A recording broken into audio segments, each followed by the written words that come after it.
मृत्यु जब होने को होती है तो यमराज के बहुत ही क्रूर स्वभाव वाले, बहुत ही जहां दया नाम की वस्तु नहीं, ऐसे क्रूर स्वभाव वाले हाथों में हथकड़ी लिए हुए और बड़ा भारी मुदगर, वो बड़े भयंकर, और उनके शरीर से दुर्गंध देखने से ही मलमूत्र छूट जाए ऐसे भयंकर, और उसी को दिखाई देते हैं जो मरणासन होता है। यमदूतों की दृष्टि पड़ते ही वो शरीराहंकारी जीव कांप पड़ता है।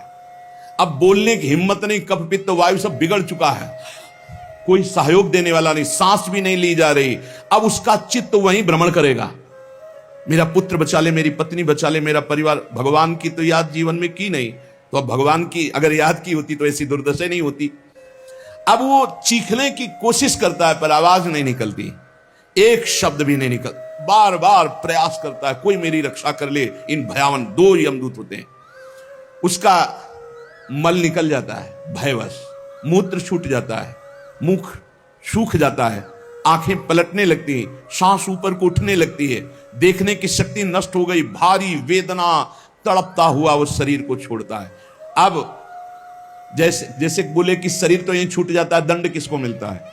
तो आप स्वप्न में जब पीटे जाते हैं तो आपको पीटने का दुख होता है कि नहीं होता है? पीटने का दुख होता है, जगने के बाद पता चलता है वो झूठा होता है। शरीर तो स्थूल आपका सैया में सोया होता है, जब चाकू मारी जाती है ना तो वैसे अनुभव होता है, वैसे अनुभव होता है।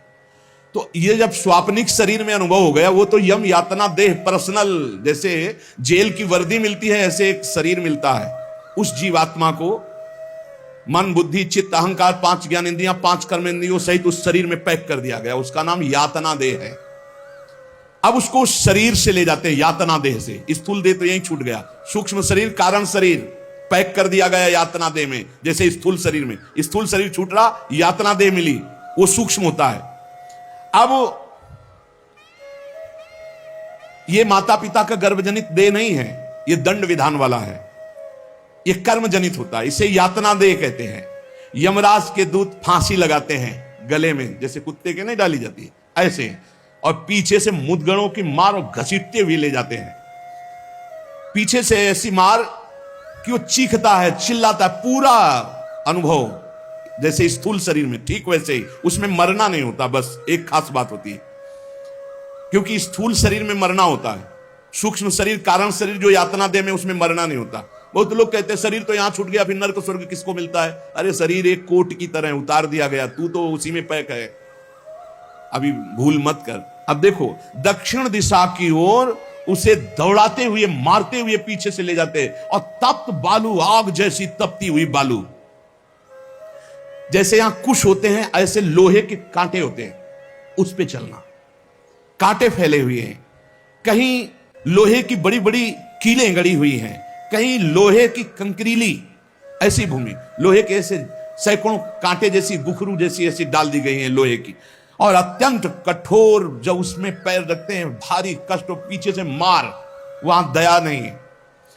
कहीं आगे भूमि आग जैसी जलती हुई, कहीं सैकड़ों गड्ढे जिनमें गिरा गिरा करके मारते हुए ले जाते हैं, और सूर्य भगवान इतने नजदीक से ताप देते हैं कि आग लगती है, वो सूर्य की किरणों से जलता है। ऐसे यमराज के उस मार्ग में घसीटते हुए यमराज के दूत ले जाते हैं, यमपथ, और बीच बीच में दूत उनको कठोर ताड़ना देते हैं, रोक रोक के, मरना है नहीं। जिस समय जीव को घसीट कर ले जाते हैं, सैकड़ों घुड़कियां मार, इस तरह का कष्ट हो। अभी ये ब्याज है, नरक नहीं पहुंचा, अभी तो यात्रा है, बिना किसी सवारी के यात्रा होती है 48 मिनट 2 घड़ी में। जो मनुष्य यहां छत्र दान किया है किसी को, श्री जी को, बिहारी जी को, गुरुजनों को, आचार्य जनों को छत्र दान किया, तो जब वो जाता है तो ऊपर के ताप से बच सकता है, उसे वही छत्र मिलेगा। और जो किसी को पूज्य जनों को पादुकाएं दान की है तो उसको पादुका, अगर अन्न दान किया है तो रोक के भोजन। ये मोक्ष नहीं, कल्याण नहीं, दान पुण्य से नहीं होता, ध्यान दीजिए। हाँ, उस भारी संकट के समय में तुम्हें भोजन मिल जाएगा, पौशाला खोला पानी पिलाया तो तुम्हें पानी मिल जाएगा। और जो मूर्ख यहां आकर के ये सब नहीं किया तो जाना उसको भी यमपुरी है। भजन के बिना यमपुरी से नहीं बच सकते, दान पुण्य करके। अवश्य में भोक्तव्यम कृतम कर्म शुभा शुभम, इसीलिए समझ लो, सोचते हो कि हमने दान पुण्य कर दिया, हमारे लिए विमान आएगा परम पद का, जाना नरक ही पड़ेगा। बारी मथे घृत होए बरु सिकता ते बरु तेल, बिनु हरि भजन न भवतरी या सिद्धांत पेल। भजन के बिना नहीं, इसलिए कह राधा राधा राधा। अब इस प्रकार की यात्रा, अनेक प्रकार से कष्ट भोगता हुआ पाप पीड़ित जीव धर्मराज के नगर में पहुंचा। अब वहां सेकंड के कम हिस्से में हिसाब हो जाता है। ऐसा थोड़ा क्या नाम है, कहां से लाए हो, क्या क्या किया, ऐसा नहीं, एक सेकंड के कम हिस्से में तो बहुत ही लाइन लगी हुआ। यम यातना के शरीर में भारी कष्ट भोगता हुआ जीव दाह का अनुभव करता हुआ, कांपता हुआ, भयंकर वेदना से युक्त सामने खड़ा हुआ। देखते ही निर्णय हो गया। अब वहां से उसको उसके कर्म के अनुसार नरकों में ले जाया जाता है। जिसने यहां सूर्य भगवान को प्रातःकाल उठ करके जलांजलि दी है, पुत्र हैं भगवान यम, सूर्य पुत्र, जो अपने पुरखों का पिंडदान किया है, जो समय समय पर अपने पूज्य जनों को, गुरुजनों को, संतों को अपने घर में बुलाकर भोजन पवाया है, जो बुजुर्गों को तेल मालिश करके, जैसे उन्होंने हमें तेल मालिश करके पुष्ट किया, ऐसे वृद्ध माता पिता के जो चरण दबाना है, शरीर पर तेल लगाना है, उनके वस्त्र धो देना, उनको भोजन कराना है, उसको वहां थोड़ा आदर मिलता है। बैठो, खान पान, थोड़ा सुख सुविधाएं। नरक से नहीं बचोगे, भगवत भाव के बिना नरक से नहीं बचोगे। जो जो उसने सेवाएं की हैं, वो सेवाएं, आए हो नरक के मार्ग में तो थोड़ा तेल मालिश हो जाएगा, खवा पिया दे जाओगे, थोड़ा शीतल जल पीने को मिल गया, खान पान की विश्राम की व्यवस्था थोड़ी समय के लिए। अरे इसीलिए जय श्री हरिवंश नरक गति दो। ये जो अपने माता पिता को गाली देते हैं, जो मनमानी आचरण करते हैं ना, खूब अच्छे से तृप्त होते हैं। अब बात यह कि याद नहीं रहती ना, जैसे गर्भ की बात याद नहीं, यार गर्भ की बात याद आ जाए तो तुम भजन के सिवा कुछ नहीं करोगे। मरने की बात याद आ जाए कि पीछे जब मरे थे तो कितना कष्ट हुआ, मां के गर्भ में रहे कितना कष्ट हुआ, ऐसी जेल तो है ही नहीं मां के गर्भ जैसी। विचार करके देखो। अब वो मृतक जीव जो जो सुविधाएं दान की थी, वो उसे कुछ दिन के लिए वहां सैया मिल गई, भोजन मिल गया, विश्राम मिल गया। कुछ दिन के लिए भाई, बहुत होश में दान पुण्य के भरोसे मत रहना। अब जब वो पुण्य खत्म हुआ उनका, तो यमदूत उनको साथ लेकर गए। 12 दिन तक उसको पुण्यों के भोग का अवसर मिलता, तभी तक 13वीं तक कहते हैं जीव को नरक की गति नहीं दी जाती। 12 दिन तक उसको होगा कोई विश्रामालय, उसमें रखा जाता है। 12 दिन तक जो पुण्य सुकृत हुए उनको भोग ले, अभी आराम कर ले, नरक आए हो। अब नरक में प्रवेश होगा 13वीं के बाद। तभी कहा जाता है जल्दी जल्दी 12-13 दिन खूब पुण्य कर ले, उसको दान करो आत्मा को, तो उसकी उन्नति हो जाएगी। कोई ये झूठी बातें नहीं है। और राधा नाम बोल दिया एक बार तो इसके बराबर कौन सा पुण्य होगा। यमराज के खाते में पुण्य वाला है ही नहीं ऐसा जितना राधा। अरे जाना ही नहीं पड़ेगा भैया, राधा नाम जिसकी जिह्वा से निकाल, अनुल्लिख्यानंतान तदपराधान मधुपति। इसीलिए तो गरज कर कहते हैं, अब जिनको नरक भोगना है वो नहीं सुनेंगे भगवान नाम महिमा, भगवान नाम जप नहीं करेंगे। 12 दिन के बाद 12 दिन तक वो अपने घर के वालों के दिए हुए पुण्य आदि जो उसको भोगता है। फिर जब पिंडदान हो जाता है 13वीं, तब तत्र यद बांधवस्तोयम प्रेक्षन्ति तिलैः सह यच्च पिंडम प्रेक्षन्ति नियमानस्तदनुते तैलाभ्यांगो बांधवानां मंग संवाहनम च यत् तेन चाप्याप्यते जंतुर यच्चास्नन्ति सुबांधवाः। जब शरीर छूटता है उस समय से बहुत होश में रहो, सब कुछ मिलेगा उसको। जीवात्मा जो छाती के पास बैठ के ले नाक बहा रहे हैं, आंस बहा रहे हैं, यही पीने को मिलेगा उसको। बहुत होश में राधा राधा, कम जिंदगी में वो नहीं जपा तो तुम तो कीर्तन कर ले, वो मिलेगा फल उसको। 12-13 दिन का ऐसा हिसाब रखा जाता है कि बांधोजन परिवार के, लेकिन भजन नहीं करेंगे, रोना धोना। मृत्यु से 12 दिन बीतने के पश्चात यमपुरी को खींच कर ले जाया जाता है उस जीव को। अरे यमपुरी भैया हुआ जैसे जेल पहुंचे, कोई थप्पड़ लग रहा है, कोई डंडा लग, वो देखे कि प्राण छूट जाते कि हमारे ये दुर्दशा। मरना नहीं खास बात है, यमराज की यमपुरी को देखते ही प्राण सूख गए। कोई काटा जा रहा है, कोई कोल्हू में पेरा जा रहा है, कोई पकौड़े की तरह तला जा रहा है, हाहाकार मचा। मरना किसी को है नहीं। मृत्यु काल ये सब वहां नजर आ रहे हैं। मूर्तिमान मृत्यु, मूर्तिमान काल जो यमपुरी में दंड हो रहा है। काजल की राशि के समान, जैसे काजल के पहाड़ ऐसे यमदूत हैं कि ऐसे पचका दे तुम्हें, ऐसे नींबू जैसे नहीं छोड़ा जाता, ऐसे निचोड़ दिए, फिर छोड़ दिए, फिर वो जी गया, फिर निचोड़ दिए। अब बोले 10,000 वर्ष तक यही करना है उसको, अब 10,000 वर्ष तक वो ऐसे करता रहे। क्या दुर्दशा। तभी हरिवंश महाप्रभु कहते हैं, रस सिद्धांत का वर्णन जब करते हैं तो कहते हैं, जैसी हरिवंश नरक गति दुर्भरी, बहुत कठिन है नरक की गति। तभी कहते हैं नरक जाओगे होश में रहो, मतलब सबसे बड़ा दंड नरक का। लोग कहते हैं कि कहां नरक स्वर्ग है, किसने देखा है? तुम देख लोगे। ऐसे आचरण रख रहे हो जो संतों की अवहेलना करे, शास्त्र की अवहेलना करे, भगवान को अवहेलना कर रहे हो, अपने आप देख लोगे, पर बताने नहीं आओगे। बस खास बात यह है। और भौहें कैसी? टेढ़ी भौहें, काजल के समान काले, और विकराल मुख, लंबी दाढ़ें, कुरूप, आवाज भीषण भयंकर, और रोम ऐसे जैसे बंबूल के कांटे कि अगर ऐसे कर दे तो पूरा शरीर छिद जाए, ऐसे दूत। विशाल भुजाएं, पुष्ट भुजाएं, और सब यमदंड यम पास लिए हुए, बड़े भयंकर। दुर्गंध आती शरीर से, जीव देख के घबराता है, उनके हाथों में फंसा हुआ। अब जो यहां पराये पुरुष से रति करती है, अपने पति को धोखा देकर, जो अपनी पत्नी को धोखा देकर दूसरी पराई स्त्री से पतिवंचक पर पति रति करई, रौरव नरक कल्प सत परई। ऐसे ही पुरुष को, ऐसे स्त्री को। रौरव का बड़ा भयानक स्वरूप है। रौरव नरक की लंबाई चौड़ाई 2000 योजन है। 1 योजन 4 कोश और 1 कोश 3 किलोमीटर। 2000 योजन कितना हुआ? 4 दूनी 8, 8000 कोश। 2000 का 4 तो 8000 हुआ, और 8 24,000 किलोमीटर का है। 24,000 किलोमीटर, और गड्ढा रूप है जिसकी बहुत गहराई है। यह नरक बड़ा दुखदाई है। इसमें अंगार राशि बिछी हुई है, आगों की अंगार राशि, दहकते हुए अंगार, बहुत ही। अब जो स्त्री यहां पराये पुरुष से, तो वैसे ही सैया अंगार की और तपता हुआ आग का पुरुष। अब भैया वहां जो पुरुष पराई स्त्री से, ये लिव इन रिलेशन, ये गर्लफ्रेंड, तुम्हारा इंतजार हो रहा है रौरव में, नंबर लिख गया है। तस्मात् शास्त्रम प्रमाणन्ते, पशुवत आचरण नहीं। इसीलिए भारत भूमि में जन्म होना शास्त्रों में महानता का वर्णन किया गया, क्योंकि धर्म का पूर्ण यहां पालन करने वाले जन होते हैं। जो नहीं करते उनके लिए व्यवस्था है। अब उसके भीतर यमराज, उस दूत, यमराज के दूत उस पापी जीवात्मा को, अब वहां स्त्री पुरुष तो है नहीं, वो तो शरीर पहले ही छूट गया। अब यातना देह, जेल की वर्दी, यातना देह नरक की वर्दी, धधकती आग में वो जल रहा है, चीख रहा है, पग पग पर भून भून कर गिर रहा है, न मूर्छा न मरण,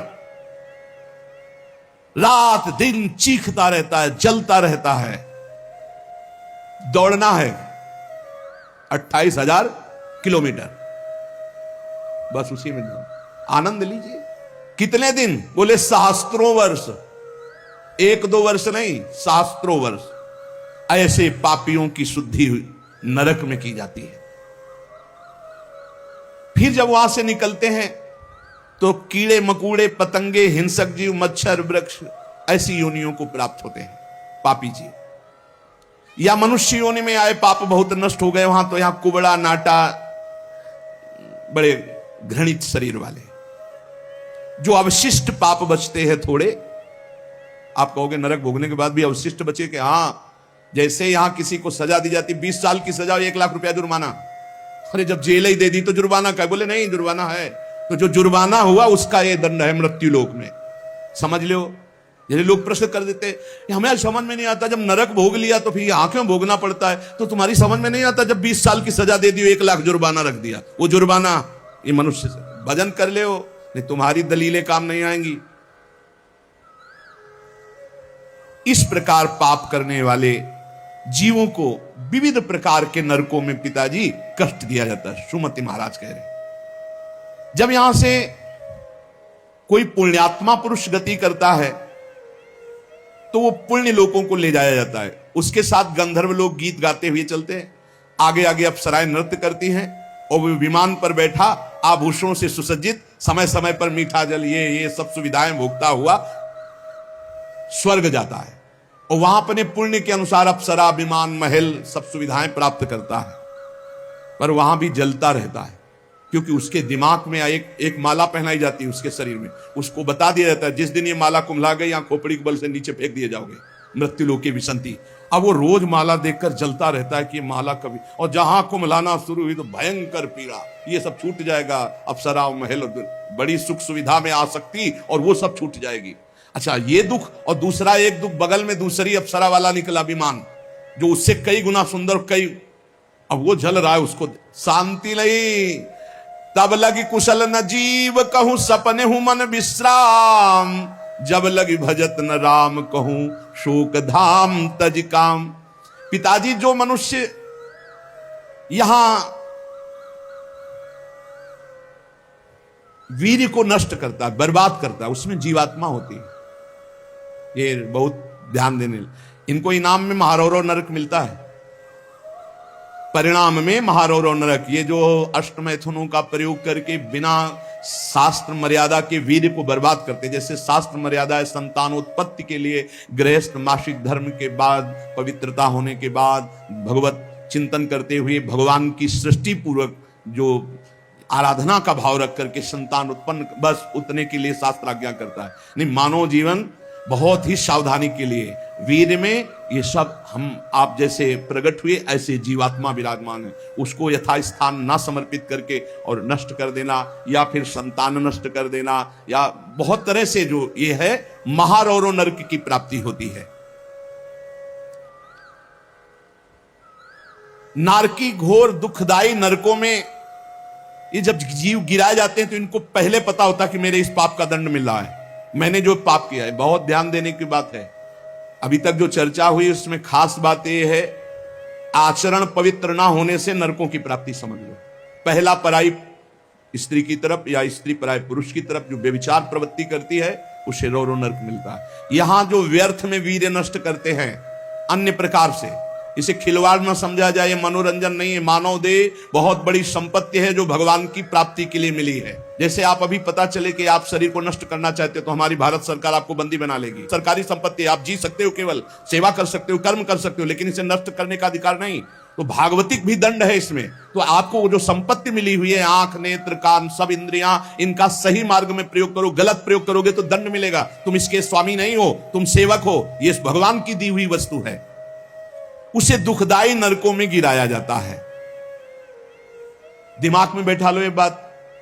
व्यर्थ में ब्रह्मचर्य को नष्ट करना, व्यर्थ में ये पाप जनित कार्य करना, महारौरव नरक में जाने का पूरा तैयारी कर रहे हो। ये अज्ञान की बात नहीं, भगवान की कृपा से सत्संग सुनने को मिल रहा है, शास्त्र सम्मत। तो डरो, डर करके अपना सुधार करो। ऐसा नहीं कि आप कोई नहीं देख रहा, आपके मन में जो आया आप वो कर रहे हैं, नहीं, आपको इसका दंड मिलेगा, एक एक सेकंड का दंड मिलेगा। यमदूतों द्वारा घसीट घसीट कर ले जाए गए उस महान रौरव नरक में एक घंटी यंत्र की तरह, उसमें बड़े बड़े कांटे ऐसे हैं जैसे खजूर के, वो घूमता हुआ है। इसका विस्तार 12,000 योजन है। बरचौक 48,000 कोष, 12,000 योजन। तांबे की सी तपती हुई, धधकती हुई भूमि, और उसमें बिजली जैसा यंत्र घूमने, और बड़े बड़े खजूर जैसे कांटे, और ऊपर से उसमें फेंक दिया। तड़पता है ऐसे, बस उसी में तड़पते घूमते रहो। अरे बड़ा कष्ट में, वहां मरना नहीं है तो वहां पूरा खेल बहुत कष्ट का है। नीचे से धधकती आग, ऊपर से राउंड करने वाला बिजली का जैसे झूला, और उसमें बड़े बड़े कांटे। अब फेंक दिया गया और तड़प कर दूसरी तरफ गिरता है तो कांटे कांटे कांटे, नीचे गिरता है तो आग, फिर उठाकर उसके होश में मनमानी आचरण नहीं। यमदूत उसके हाथ पैर बांध देते हैं, फिर उसमें डालते हैं। इसी महारौरव नरक में एक स्थान, उसी 12,000 योजन वाले में, कौआ, बगुला, बिच्छू, मच्छर, गिद्ध, और इन सबकी चोंचे, पूंछ सब लोहे की जैसी, वज्र जैसी कठोर, उसे नोचवाया जाता है। किसको? ये जो नहीं भूंज के मुर्गा, मुर्गी, बकरी, बकरा नहीं, बड़े स्वाद से बोले चिमटी से खाते हैं ऐसे, वैसे चिमटी जैसी नोच, जिंदा नोच नोच के वो उसमें वहां कोई बचाने वाला नहीं, इसलिए कह रहे मान जाओ, बंद कर दो। अब लो नसानी अब ना न सही हो, इतने बड़े तुम भारत लेवल के, विश्व लेवल के महावीर नहीं बनोगे मुर्गा बकरी और अंडा खा करके कि हाँ तुम्हारी जय हो जाएगी, पराजय हो जाएगी। बंद कर दे रे। ये मांस मछली जीवों की हत्या करना, मनुष्य जन्म बहुत सुंदर मिला है भगवत प्राप्ति के लिए। जिनके कानों में पड़ रहे हो हाथ जोड़कर प्रार्थना है, रौरव नरक महारौरव नरक की तैयारी मत करो, ये मुर्गा मछली बंद कर दो। इतने बड़े बलवान नहीं हो जाओगे कि यमदूतों को पटक दो। यमराज के पास लौट के गए, बोले बहुत धुनाई हुई है, वो तो केवल हरि पार्षद कर सकते, दूसरे ले नारायण पुकारा तो हरि पार्षद आ गए, बचा लिया उसे। समझो, कौवे बगुले बिच्छू मच्छर गिद्ध, ऐसे मच्छर ऐसा जो पूरा ऐसे इंजेक्शन जैसे बड़े बड़े ऐसे वज्र के समान जिनकी चोंचे मार मार करके नोचते हैं। अब वो व्याकुल छटपटाता है, आप जब कर्म सुधारने थे तब तो मनमानी आचरण करते हो। ये बहुत संभल के, ये हम इसीलिए सुना रहे हैं कि जो नहीं समझ रहे कुछ नहीं, देख लेना भैया, देख लेना। बोले कि यहां कोई देखने को मिलता है? हाँ देखने को मिलता है। मर्सरीज गाड़ी में लग गई आग, अंदर है, जिंदा भून गए। ये क्या है तुम्हें समझ में नहीं आ रहा है? तुम जिंदा भून के खाते हो तो समय तुम्हें जिंदा भून देगा। तुम दूसरे को काट के खाते हो, एक्सीडेंट हुआ, यहां घुसा यहां घुसा, निकलने के चांस नहीं, तड़प कर मरो। कर्म को अवश्य में भोक्तव्यम कृतम कर्म शुभाशुभम। किस जन्म का कौन सा कर्म तुम्हें दंड दे दे, डरो। यहां सब कुछ दिखाई दे रहा है, तुम आंख खोल करके देख लो। एक बेटा है जो जीवन भर सुख देता है, एक बेटा है जो जीवन भर दुख देता है। एक पत्नी है जो देखते ही हृदय आनंदित हो जाए घर में जाते, और एक है कि देखते ही जलकर भून जाओ। एक पति है जो पूरे जीवन सुख देता है, एक है कि जीना मुश्किल। ये सब कर्मों का फल भोगना पड़ता है। अब दूषित बुद्धि के कारण जो जो पाप किया, 10 करोड़ वर्ष दूसरों का मांस खाने वाले के ये गिद्धादि नोच नोच के खाते, मरना वहां है नहीं। खा गए फिर मांसुदय, फिर खा गए फिर मांसुदय, होश में। अरे कुछ ना भैया, नमक रोटी खाओ, संयम से रहो तो बढ़िया बल आ जाएगा। शरीर में बल को तो तुम नष्ट कर रहे, ऊपर से डालने से क्या होगा? पक्का कहते हैं अगर आप 10 वर्ष ब्रह्मचर्य रहो तो तुम्हारे अंदर ऐसी सामर्थ्य आ जाएगी कि क्या करूं, कहां कौन सी मेहनत करूं, ऐसा तुम्हारे अंदर आने लगेगा। बचपन से ही धर्म विरुद्ध आचरण। अरे इंद्रियों को वश में करने के लिए मुर्गा मछली वाली ताकत थोड़ी चाहिए, पवित्रता की ताकत चाहिए। ये मन के गुलाम, इंद्रियों के गुलाम पाप कर 10 करोड़ वर्ष भोगने पर फिर उसको मनुष्य लोक में भेजा जाता है। और फिर कैसे भेजा? मुर्गा बना के। फिर वो चाकू, समझ रहे ना, जिसको तुमने काटा था, फिर बहुत बड़ा। इसीलिए कहा गया, सेवक जी महाराज करें, संस्कृति मान बरियाय के पायो मानुष दे वृथाकत्वा। अरे संस्कृति चक्र को रोक के भगवान कृपा करके तुम्हें मनुष्य दे दिए, और सत्संग भी सुना रहे कि हमें पता नहीं था, तो आप पाप कर्म करना बंद कर दो। कैसे घृणित पदार्थ खाते, अंडे में क्या भरा है, कितना दलित दूध। हाँ बोले हम बलवान बन रहे, विटामिन पी रहे हैं। क्या करें? हाँ मतलब गजब, उल्टी हो जाए देख के। अंडे में जो भरा है उल्टी हो जाए देख के। कर्म काल तुम्हें दंड देगा। मान लो जीवों के प्रति दया का भाव सबसे बड़ा धर्म है। परहित सरिस धर्म नहीं, जीवे दया, जीव पर दया करो। ये जो अपराध कर रहे हो, अरे भाई एक एक जैसे चबेना चबाते ना, ऐसे मछली चावल खाते। जिंदे खाएंगे यमदूत वहां, ये सब यमदूते हैं जो बड़ी बड़ी चोच वाले। अब महारौरव के कष्ट को कैसे तुम्हें बताए। उसी के बगल में है शिवातम नामक एक नरक, जहां भीषण सर्दी ही सर्दी है। इधर जलता हुआ और घूमता चक्र ऐसे, फिर बगल में ही एक गिद्ध हो, ये सब। और उसके बगल में शिवातम नामक नरक, रौरव नरक के बराबर में ही है। घोर अंधकार, भीषण सर्दी और दम घुटने वाली गैस। अरे ऐसे ऐसे नरकों का वर्णन पूरा तो आज हो ही नहीं सकता है, केवल वानगी भर दे रहे हैं तुम्हें। घोर अंधकार, भीषण सर्दी और जहरीली गैस, शिवातम नामक नरक। अब वहां छोड़ दिया गया। अब वो कांपते हैं, सांस लेने में वो जहरीली गैस, उनकी दम, मरना वहां है नहीं, और सब अंधेरा है, सब एक दूसरे को ऊपर। और ये वहां इतनी सर्दी की दांत कटकटाते हैं, भूख प्यास अन्य उपद्रव, इसके साथ ऐसी वायु चलती है कि बड़े बड़े ओला, फूट जाए शरीर। भयंकर हड्डियां चर चर टूटती हैं, ऐसे ईंट की तरह ओला गिरते हैं, मज्जा रक्त बह रहा है, अंधेरा, भीषण गैस, वो प्राण लेने वाली, क्षुधातुर मनुष्य एक दूसरे को खा रहे हैं वहां नरक में। शिवातम नामक नरक, महान कष्ट भोगते हैं ये निकृष्ट पुरुष जो दूसरे के बच्चे का अपहरण करके ले जाते, जैसे ने दूसरे आदमी का चोरी करना, हिंसा करना, मार का, ये सब इस नरक को प्राप्त होते हैं। डरो, यही डर ही डर हरिवंश हित जिनो भ्रमय गुण सलिल पर जी नामन मंगल लोक त्युस्व। ये छोटे छोटे पशु पक्षियों को तुम मार कर खाते हो, दूसरों के धन का अपहरण करते हो, अस्त्र शस्त्र लेकर किसी दुकान में घुस गए, उसको मार दिया, काट दिया, उसकी संपत्ति छीन लाए, ले लो, तुम्हारा ये स्वागत होगा। शिवातम नामक नरक में डाले जाओगे, जहां केवल अंधकार, भीषण सर्दी, ओला की वर्षा और दम घुटने वाली गैस, हजारों हजारों वर्ष वहां तुम्हें भोगना होगा। इसी के बगल में है निकृंतन नामक नरक। इसमें कुम्हार की चाक की तरह पूरा नरक घूमता रहता बड़ी रफ्तार से। ये थोड़ी देर रफ्तार वाले में किसी यंत्र में बैठ के देखना, बहुत रफ्तार से जो घूम रहा हो, चक्र की भांति निरंतर घूमता रहता है। और यमराज के दूत कोड़ा लिए खड़े रहते हैं, और जैसे उसके सामने आए तो इधर मारा चप से, और वो घूम के सर से वो उधर मारा, उधर, चारों तरफ कोड़े की मार, और उस यंत्र अब वो उल्टी करता है, भयंकर भय लग रहा है, उसी में घुमाया जाता है। कुम्हार की चाक के समान चक्र की तरह निरंतर घूमता रहता है। यम दूत पापी के ऊपर कोड़ों की वार करते रहते हैं। शरीर पूरा मस्तक तक रक्तमय हो जाता है कोड़ों की मार्ग से, रफ्तार से वो घूमता है, प्राण निकलना नहीं है, सब चिथड़ा उड़ जाता है कोड़ों, और सब मरना वहां है नहीं,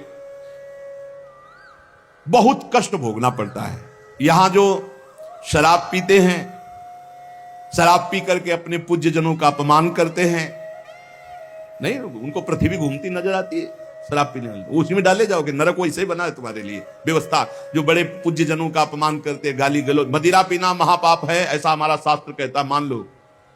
इसमें मत सोचो कि जीव की हत्या नहीं, लेकिन हमारा जो शास्त्र कहता, तस्मात् शास्त्रम प्रमाणन्ते कार्याकार्यो व्यवस्थितौ, ऐसा ना सोचो, बिल्कुल अक्षरशः सत्य है। आज विज्ञान भी जो कुछ लाभ ले रहा है हमारे शास्त्रों से ही ले रहा है। विज्ञान भी शास्त्र का अनुसरण ही करता है। एक बहुत बड़े वैज्ञानिक आए थे अपने भारत के, उन्होंने यही बताया कि जहां से मेरा विज्ञान समाप्त होता है वहां से आपका अध्यात्म प्रारंभ होता है, इसलिए मैं दर्शन करने आया हूं आपके। जब तक शरीर के पापों का नाश नहीं हो जाता, इस अप्रतिष्ठित नामक नरक में बड़ा असह्य दुख भोगना पड़ता है। ये शराब पीना, ये बुजुर्गों का अपमान करना, दूसरों की हिंसा करना, अत्याचार करना, ये बंद कर दो। ये तुम्हें तमोगुणी राक्षसी बुद्धि प्रदान करती है, इसलिए निषेध किया गया है। मनुष्य हजारों वर्षों तक इन यंत्रों को भोग करके जब पवित्र होता है, तब फिर उसको फिर यहां मृत्यु लोक में जन्म दिया जाता है। एक अस्पत्रवन नामक नरक है। ये 1000 योजन तक की लंबी भूमिका है। बड़े बड़े तलवार जैसे इसमें है पत्ते, तलवार जैसे मजबूत। 1000 योजन, ऐसे समझो एक वृक्ष है 1000 योजन, और ऊपर से फेंके जाते हैं पापी, कई टुकड़े होकर नीचे गिरे, फिर उठा के फिर फेंके, यही क्रिया चलती रहती है। सूर्य की ऊपर से प्रचंड गर्मी, नीचे से जलता हुआ दाह, और बीच में तलवार जैसे ऐसे यंत्र, उनमें फेंका जाता है अस्पत्रवन, तलवार की तीखी धार के समान। और जो आसपास जगह है उसमें बलवान कुत्ते रखे जाते हैं, जो 10,000 की संख्या में एक साथ, जो जीव फेंका गया, कटा, नीचे गिरा तो शरीर पूरा हुआ तो कुत्ते नोचने लगे। होश में हो जाओ, बहुत भयावह है। और उनकी मुख दाढ़ें भी बड़ी लंबी लंबी कुत्तों की, व्याघ्रों के समान, इसलिए वो हाय हाय चिल्लाता है, वहां कोई बचाने वाला नहीं मिलता। इस अस्पत्रवन नामक नरक में बहुत दुख दिया जाता है। बार बार आहत होकर के नीचे गिरे तो अंगार, अगर थोड़ी देर शरीर बचा रहे तो कुत्ते नोच रहे, फिर उठाकर फिर उसमें डाला गया। एक भयंकर तप्त कुंभ नामक नरक है, जिसमें तेल खौलाया हुआ है, पकौड़ा की तरह पकाए जाते हैं। पुत्र सुमति ने कहा, पिताजी मैंने इन सब नरकों को भोगा है और मुझे 10,000 जन्म की स्मृति प्राप्त है, इसलिए मैं यथावत देख के कह रहा हूं। आज के 7वें जन्म पहले मैं एक वैश्य कुल में उत्पन्न हुआ था, और मुझे अपने कुल की सेवा मिली हुई थी। जो एक दिन मैं व्यापार से जा रहा था तो कुछ गौएं पानी पीने जा रही थी, मैंने उन गौओं का विरोध कर दिया और गौओं को पानी पीने नहीं दिया। उसके अपराध से मुझे अत्यंत भयंकर नरक में डाला गया था, जहां आग की लपटे जैसी गर्मी थी और बूंद पानी नहीं। कई हजार वर्ष वो नरक भोगना पड़ा था एक अपराध का। जो पापी यहां इस पशुओं को काट करके उनका खून पीते हैं, उन पापियों को कोल्हू में पेरा जाता। मैंने वहां देखा, कोल्हू में जैसे गन्ना पेरा जाता है, नीचे खून की कीचड़ जमी होती। दुष्कर्मियां चिल्ला रहे, उनको कोल्हू में पेरा गया। धीरे धीरे आराम से पेरा जा रहा, बाहर निकले फिर पूरा जीवित, फिर पेरा जा रहा है। हाहाकार ही हाहाकार वहां सुनाई देता है। मुझे तो सिर्फ दिखाया गया था, इस अपराध के कारण मैंने नरक देखा। बड़ी पीड़ा, बड़ा संतप्त, बड़ी जलन। तप्त बालुक, तप्त कुंभ, कितने तुम्हें नरकों का वर्णन बताएं। पिताजी, जीवों को यदि आनंद लेना है तो यहां भगवान का भजन कर लो, धर्म से चल ले। ये मत समझो कि यहां तुम आयो स्वतंत्र हो, जो चाहो कर लो। नहीं नहीं, बंधन है बंधन।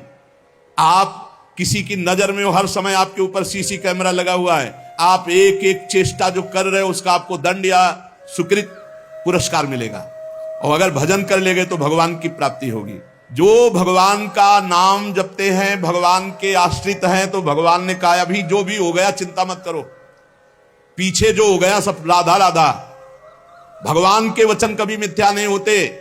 श्री भगवान ने कहा है, सर्वधर्मान परित्यज्य मामेकम शरणं व्रज, अहम त्वाम सर्व पापेभ्यो मोक्षयिष्यामि मा शुचा। मैं सब पापों से मुक्त कर दूंगा। भगवान की शरण में होके खूब नाम जप करो। लेकिन ये जो गंदी बातें हैं, मत देखो, मत बोलो, मत सोचो, मत करो, नहीं, ये बाधा पहुंचा देंगी। एक ब्रह्मज्ञानी महात्मा सुमति पूर्व में शिष्य बना करके प्रमाद स्थिति को प्राप्त होने के कारण एक जन्म और लेना पड़ा।